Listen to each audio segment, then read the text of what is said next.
Assalamualaikum warahmatullahi wabarakatuh. Perkenalkan, nama saya Ilham Prayogi dari Universitas Lancang Kuning, Fakultas Ekonomi, Prodi Manajemen. Baiklah, di sini saya akan membuat tugas bank dan lembaga keuangan, yaitu menyimpulkan sewa guna usaha atau leasing dan modal venture. Yang pertama, saya akan menyimpulkan tentang sewa guna usaha atau leasing. Sewa guna usaha menurut Keputusan Menteri Keuangan Nomor 1169 pada tanggal 21 November 1991 tentang kegiatan sewa guna usaha. Itu adalah kegiatan pembiayaan dalam bentuk penyediaan barang modal, baik secara guna usaha dengan hak opsi maupun sewa guna usaha tanpa hak opsi, untuk digunakan oleh LES selama jangka waktu tertentu berdasarkan pembiayaan secara berkala. Terus itu ada finance lease. Itu adalah kegiatan sewa guna usaha di mana LES pada akhir masa kontrak mempunyai hak opsi untuk memberi objek sewa guna usaha berdasarkan nilai sisa yang disepakati. Terus ada pihak-pihak yang terlibat dalam leasing. Itu yang pertama ada lessor. Itu perusahaan leasing yang memberikan jasa pembiayaan kepada pihak les dalam bentuk barang modal. Lessor itu sendiri bertujuan untuk mendapatkan kembali biaya yang telah dikeluarkan untuk membiayai penyediaan barang modal dan mendapatkan keuntungan. Yang kedua itu ada les.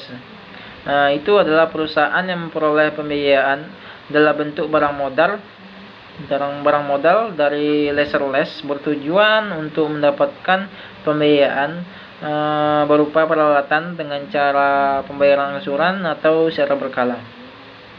Yang ketiga itu ada supplier. Supplier itu perusahaan yang mengadakan atau menyediakan barang untuk dijual kepada les dengan pembayaran secara tunai. Terus ada bank. Kalau untuk bank, dalam suatu perjanjian atau kontrak leasing, pihak bank itu tidak terlibat secara langsung dalam kontrak tersebut. Namun, pihak bank memegang peranan dalam hal penyediaan dana kepada lessor. Terus ada penggolongan perusahaan leasing. Yang pertama itu ada independent leasing company.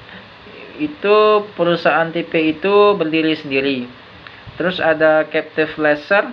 Kalau itu perusahaannya akan tercipta apabila supplier atau produsen mendirikan perusahaan leasing sendiri untuk membiayai produknya. Yang ketiga itu ada loss breaker. Itu adalah bentuk akhir dari perusahaan leasing. Loss breaker atau packer. Itu broker leasing itu berfungsi mempertemukan calon les dengan pihak lessor yang membutuhkan suatu barang modal dengan cara leasing. Terus ada perbedaan pembiayaan leasing dengan pembiayaan lainnya. Kalau untuk pembiayaan melalui perusahaan leasing memiliki beberapa perbedaan pokok dengan metode pembiayaan yang diberikan melalui lembaga keuangan lain, misalnya bank, atau dengan teknik pembiayaan lain seperti sewa menyewa atau sewa beli. Terus ada kelebihan leasing sebagai sumber pembiayaan.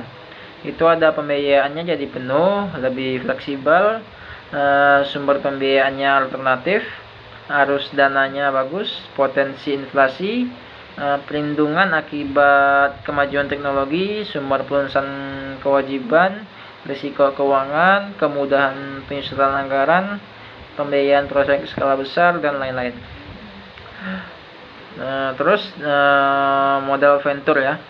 Kalau untuk modal venture ini, istilah venture berasal dari kata venture, yang secara harfiahnya bisa berarti sesuatu yang mengandung resiko, atau dapat pula kita artikan sebagai usaha.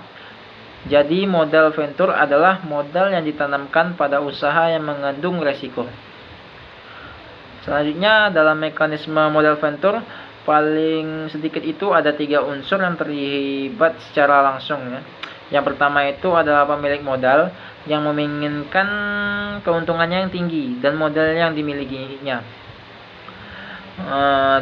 Yang kedua itu ada potensial yang memiliki keahlian dan mengelola investasi dan mencari jenis investasi potensial. Yang ketiga itu ada perusahaan yang membutuhkan modal untuk pengembangan usahanya. Terus ada tujuan dan manfaat modal venture. Yang pertama itu memungkinkan dan mempermudah pendirian suatu usaha baru. Terus yang kedua ada membantu pembiayaan perusahaan. Yang ketiga memperlancar mekanisme investasi. Yang keempat membantu terwujudnya dari hanya satu gagasan menjadi produk jadi yang siap dipasarkan. Terus ada karakteristik modal venture. Itu yang pertama, pembiayaan modal venture merupakan equity. Modal venture merupakan investasi dengan perspektif yang sangat jangka panjang. Terus ada modal venture merupakan pembiayaan yang bersifat risk capital. Yang kelima itu modal venture bersifat sementara. Terus ada keuntungan berupa capital gain dan dividen. Terus ada rate of return yang tinggi. Selanjutnya kalau untuk sumber dana modal ventura itu yang pertama ada investor perseorangan, ada investor institusi, ada perusahaan asuransi dan dana pensiun, ada perbankan dan lembaga keuangan internasional. Kalau untuk jenis pembagian modal venture itu ada penyertaan modal langsung, ada semi equity financing, ada pembiayaan hasil bagi.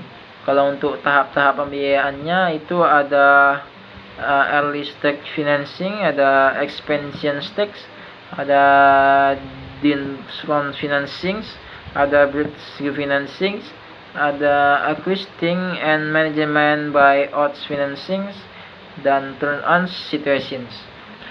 Terus ada kunci keberhasilan modal venture itu ada yang pertama keuntungannya merupakan prioritas tinggi, peraturannya yang sangat fleksibel, kualitas investasinya, dan perusahaan harus memiliki keahlian.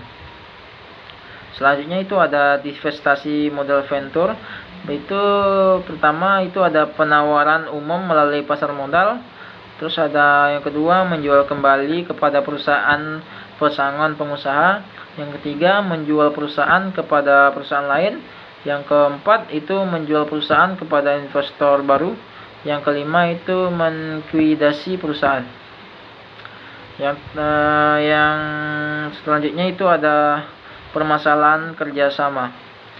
Itu dari faktor intern. Kalau dari faktor intern itu yang pertama adanya keterbatasan kemampuan dalam mencari atau mengantisipasi pasar. Yang kedua itu tidak mampu memperoleh bahan baku yang relatif murah. Yang ketiga itu kurang mampu membaca laporan keuangan. Yang keempat itu kegiatan usaha itu cenderung dilakukan sendiri.